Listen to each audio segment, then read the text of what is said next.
Okay, so we're going to talk a little bit about back squatting tips.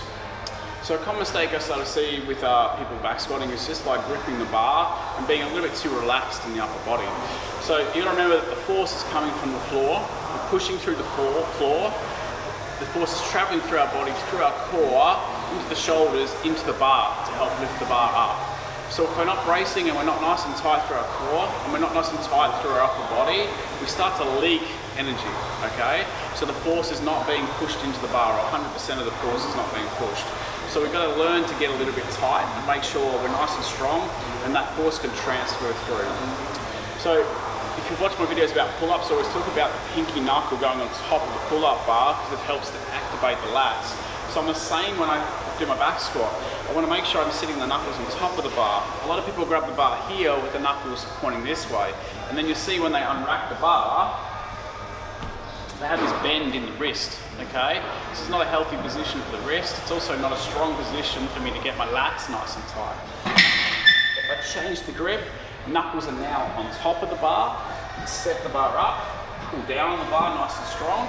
Now this is a much stronger position. You can see I can pull down in the bar nice and tight. The wrists are nice and straight, okay? I'm in a nice strong upper back under tension. So I'm trying to bend the bar across my shoulders and you can see that straight line through the wrist.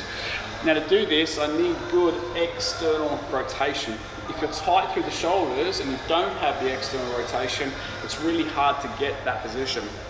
A little tip that I got from Charles Poliquin was to stick the pinky finger underneath the bar now. So I still want the knuckle of these three fingers on top of the bar, but you'll notice now the pinky finger goes under. What does this do? So if you watch this position here and I pull down on the bar, now with the pinky finger under, I can really go all the way here. My mobility is pretty good.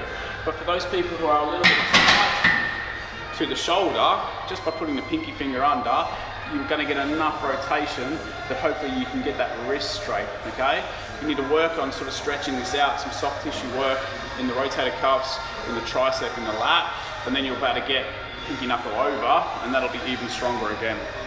But pulling down on the bar, these lats are active. Now the lat inserts into the shoulder, and it comes all the way down and inserts on the hip, okay? Origin up here, insertion down the bottom, and what we're trying to do is when we contract that lat, it's part of our core. So it's going to make the core tighter.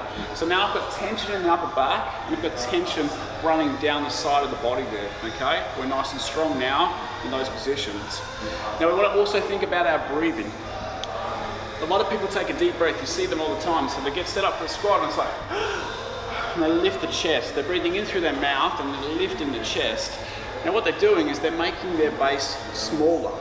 So if I was a tree and I wanted you not to be able to push me over, I want to have the broadest base possible. So here I want to try to breathe in through the nose and I want to push the stomach out, or I want to expand 360 degrees. If I was wearing a belt, I would try to push into the belt, expand as much as possible. So I inhale, I hold my breath, nice and tight, pulling down on the bar. This is braced, everything's strong.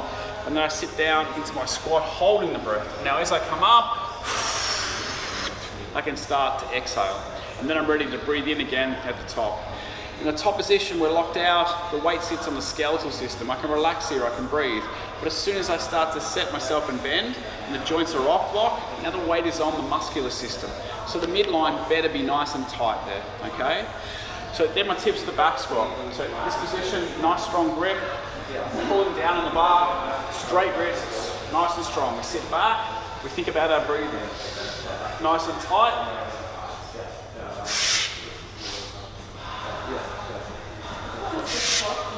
Okay. One final thing to add is about just keeping that chin tucked, okay? So as I go down, here's my neutral head position. I'm sort of looking down in this position, keeping that neutral head, and as I come back up, I'm leading up with the back of the head through that position, okay? With a neutral head position, we're just a little bit stronger. If I start to look up and get extension through the cervical spine, I tend to start to follow cervical spine, thoracic spine, and then everything just ends up a little bit broken, and we're not as stiff and tight through our midline in that position, okay? So try those little tips, see if you can get your knuckles on top, see if you can be pulling down on the bar, feel your lats working, think about the breathing, think about the head position, and hopefully this will improve the performance of your back squat.